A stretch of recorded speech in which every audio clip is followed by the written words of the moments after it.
Joining me back in the studio today from FEBC is Matt Perry. Hello, Matt. Nice to see you. Hi, Lizzie. Good to see you too. I understand since we last caught up, you've been having some adventures overseas. I have. I've had the very fortunate experience of going to Cambodia, where we've just completed a whole project of building a mobile studio in a van.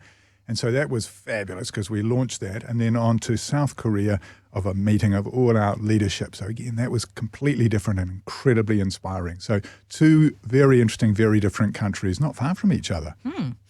Tell us about this van, this mobile van in Cambodia. Yes, it's been a vision and a dream of theirs for a few years. They invited us into the idea. I loved it straight away. And basically it was just to put a radio studio with social media facilities, so cameras and microphones and all the sound gear like this, into a van so that in Cambodia they could go out to the streets and lanes. They could go to the villages and the towns and the other cities and meet people where they are, talk to people on the streets, talk to people in malls and universities, go to church events. And so they could really, really lift the bar of diverse programming and interesting people, you know, not getting everybody into the studio, which is possible, but it's a bit different in Phnom Penh. That's a huge, huge low-rise city and very hard to get around. Whereas they can pull up, jump out of the van and start talking to people. Let's go. About life. Yes. Isn't it great? On the streets and, you know, vastly Buddhist population, all sorts of different history to New Zealand, people's stories, and then relate it to the gospel, to the kingdom of God. What does the Bible say about this? And it's very exciting. So it's just off the ground. So they're asking people about their lives. Yes. And then in that conversation, they're managing to weave through the story of the gospel and relate it back to their situation. Yes, it's early days. They're just practicing this because it's never been done before. Yeah. And nobody in the country has a mobile media studio. No other radio station, not even the government. So they're practicing this. And yes, that's kind of the idea. They might reflect on the conversation later and bring the gospel in later on the spot. They might, you know, depending on the question, they might say to people, "Have you ever heard of Jesus?"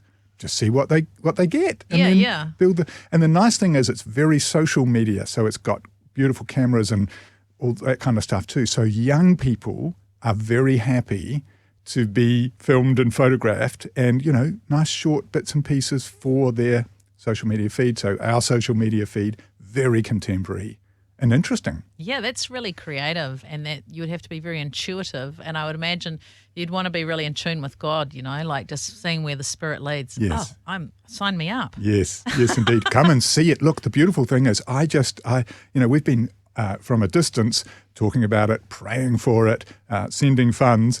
And then I got there and there's a video on YouTube now, and I'm a little bit shocked at how amazing it is. I sit in it, they opened the door and I went in, we did a big dedication and prayed for it and committed it to the Lord with all sorts of other ministry friends like Bible Society and pastors and stuff. And the door opens and I went in and I was a bit shocked. It was so fantastic.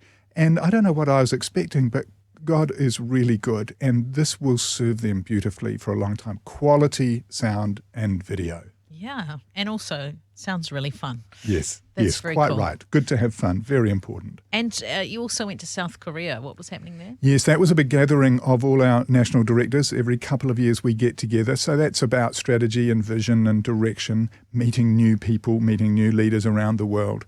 But of course it's also about establishing new ministries and ensuring good leadership and governance practices and stuff like that. So we welcomed a bunch of new people. We welcomed Moldova as a whole new nation that we've been working with for a wee while. Wow. All sorts of trouble there, right next to Ukraine. Okay. They've been working together. So our Ukraine people, our Russia people, and our Central Asia people have been working with Moldova, and they've got leadership there and stations and influencers. They've got a leader there with over 1 million followers online. And so It's like us saying, okay, let's run together in this. And so they need content and support and coaching and international connection. So that's off the ground. Yeah. I mean, I know you've lived in those parts of you've lived in far-flung places. Tell us a little bit of where you've lived. I lived in Jordan first went and lived in Australia early days, and But then Jordan. that was with the purpose of training, and then went to Jordan. So my wife and I went to Jordan and had our children there. We lived there for a number of years. Yeah. So, I mean, you have some understanding of these things from having lived in other places, but what is it like for you leading FEBC here in New Zealand and going and journeying with those people who live those lives that are quite different than our lives? Yeah, good question. It's a huge privilege. It's very fresh. I think I'll use the word fresh today because I was just talking with some of these people, some of the Asian team leaders. They are smart, they are innovative, they are creative, they are sacrificial. And I asked them about, how can we talk better in the future? I'm all the way down in New Zealand. I get tired of emails. And to a person, they all said, they all had their own slight angles, but they said, please just pick up the phone. And I'm going there because it's about, connecting with people. They're really different. And a phone call or a Zoom where you can look into their eyes and make human contact, very, very valuable. And it's so refreshing because they bring a slightly different perspective on things, the kingdom, the world, the issues. And it's refreshing. They're special people. We must walk in step together. Even and as a funder, we're sending the power of prayer and the power of money, and those are very important things, and we send that over to them.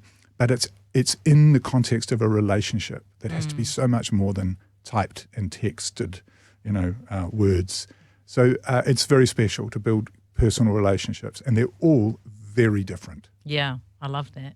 God made us all different, and I love the way we have all different cultures, we speak different languages, right? And you're somebody that gets to see that. Yes.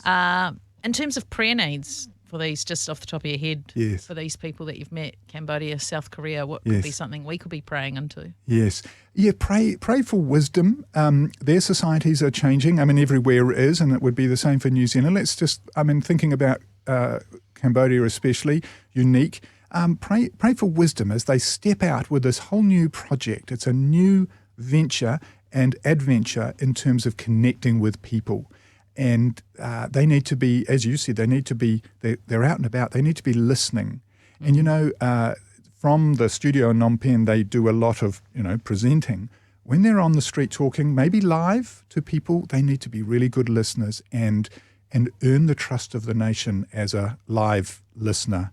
So pray for wisdom and insight as they step into a whole new way of broadcasting and announcing the gospel.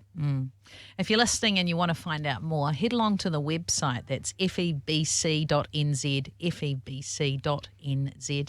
Matt Perry, thanks for your time today. Thank you. Hey, thanks for joining us today. Make sure that you like, subscribe, and turn on your notifications so you can catch all our interviews on Star. See you next time.